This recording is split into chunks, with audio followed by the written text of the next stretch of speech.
بسم اللہ الرحمن الرحیم۔ السلام علیکم۔ آج ہم چارلس ڈکن کے مشہور زمانہ novel A Tale of Two Cities کے اہم کرداروں کے بارے میں آپ سے بات کریں گے۔ اس کہانی کا اہم کردار ڈاکٹر الیگزینڈر مینٹ ہے، اور ڈاکٹر الیگزینڈر مینٹ ایک فرانسیسی ڈاکٹر تھا جو ایورمونڈ برادران کی وجہ سے بیسٹائل کی جیل میں 18 برس قید رہا۔ لوسی اس کی بیٹی تھی۔ رہائی کے بعد لوسی نے اپنے والد کی بڑی خدمت کی اور اسے دوبارہ صحت مند زندگی کی طرف لے آئی، کیونکہ قید میں ڈاکٹر مینٹ ذہنی مریض بن گیا تھا، اور ڈاکٹر مینٹ کا کردار ناول میں آمرانہ نظام کے خلاف جد و جہد کی علامت ہے کہ ایک ایماندار اور بامقصد آدمی کو اپنی اچھائی اور عزت نفس کی وجہ سے کس قدر تکالیف اٹھانی پڑی۔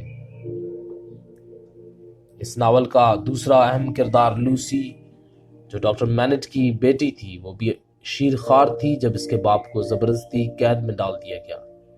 رہائی کے بعد لوسی نے اپنے باپ کو صحت مند زندگی کی طرف لوٹانے کی ہر ممکن کوشش کی۔ لوسی کی شادی چارلس ڈارنے سے ہوئی، جو امیر ماں باپ کی اولاد تھا اور جو بعد میں ایورمون برادران کا بیٹا نکلا۔ چارلس ڈارنے اس کہانی کا اگلا کردار ہے، جو امیر کبیر والدین کی اولاد تھا اور فرانس میں اپنی جائیداد اور خاندان کا نام چھوڑ کر لندن آ بسا تھا۔ وہ امیروں کے لیے اپنے مزاروں کے ساتھ جابرانہ اور جارحانہ رویے کے خلاف تھا، اس لیے اس نے سب کچھ چھوڑ دیا۔ لندن میں اسے لوسی سے محبت ہو گئی اور ڈاکٹر مینٹ نے اسے اپنے داماد کے طور پر قبول کر لیا۔ اس کہانی کا اگلا کردار سڈنی کارٹن، اور سڈنی کارٹن بھی چارلس ڈارنے کی طرح لوسی سے محبت کرتا تھا، مگر ڈاکٹر مینٹ نے اپنی بیٹی کے لیے چارلس کو پسند کیا۔ سڈنی کارٹن کی اس کے باوجود لوسی کے لیے محبت میں کوئی فرق نہ آیا، بلکہ وہ اس کے لیے جان بھی دینے کو تیار تھا۔ اس کی چال کے ساتھ بہت مشابہت تھی، اسی بنا پر اس نے چارلس کو جیل سے نکالا اور اس کی جگہ خود پھانسی لے لی۔ اس کہانی کا اگلا کردار جارس لوری ٹیلسن بینک کا بڑا ملازم تھا۔ وہ لوسی کے ساتھ جا کر ڈاکٹر مینٹ کو واپس لایا اور مینٹ خاندان کا باقاعدہ دوست بن گیا۔ اس نے بعد ازاں چارلس کو رہائی دلانے میں سڈنی کارٹن کی مدد کی۔ اس کہانی کا اگلا کردار مسٹر اسٹرائیور، جو ایک بیرسٹر تھا جس نے چارلس کے وکیل صفائی کے طور پر مقدمہ لڑا۔ وہ سڈنی کارٹن کا ہم جماعت تھا، مگر اس کے برعکس بامقصد اور محنتی تھا۔ دنیا داری اور دولت سے محبت کی خاطر اس نے ایک امیر بیوہ سے شادی کی۔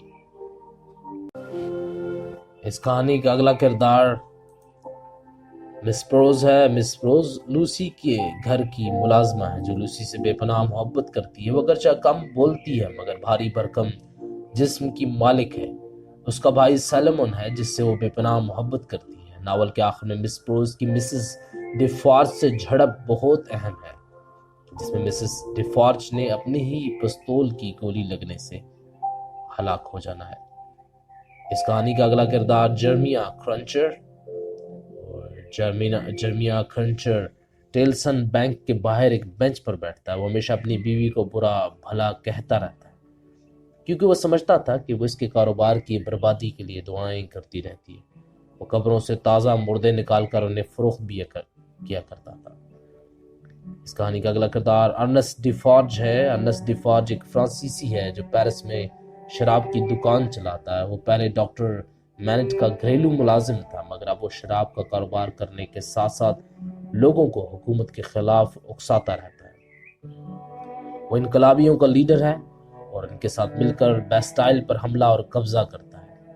اس کہانی کا اگلا کردار مادام ڈیفارج ہے۔ وہ ارنسٹ ڈیفارج کی بیوی ہے اور انقلابی عورتوں کی سردار ہے۔ وہ عورتوں کے ساتھ مل کر اپنے خاوند کی طرح بیسٹائل کی قیدگاہ پر حملہ کرتی ہے اور آخر میں اپنے ہی پستول سے ماری جاتی ہے۔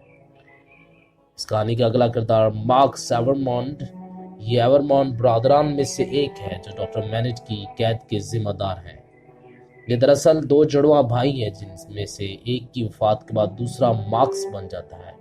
یہ چارلس ڈارنے کا چچا تھا، جو ایک بے رحم، سنگ دل اور شفاق آدمی تھا۔ اس کہانی کا اگلا کردار جان برساد، جو ایک مخبر ہے جو چارلس ڈارنے کو جیل سے بھگانے میں مدد کرتا ہے۔ بعد میں مس پروس اسے اپنے بھائی سلمن کی حیثیت سے پہچان لیتی ہے، جو کئی سال پہلے اسے لوٹ کر بھاگ گیا تھا۔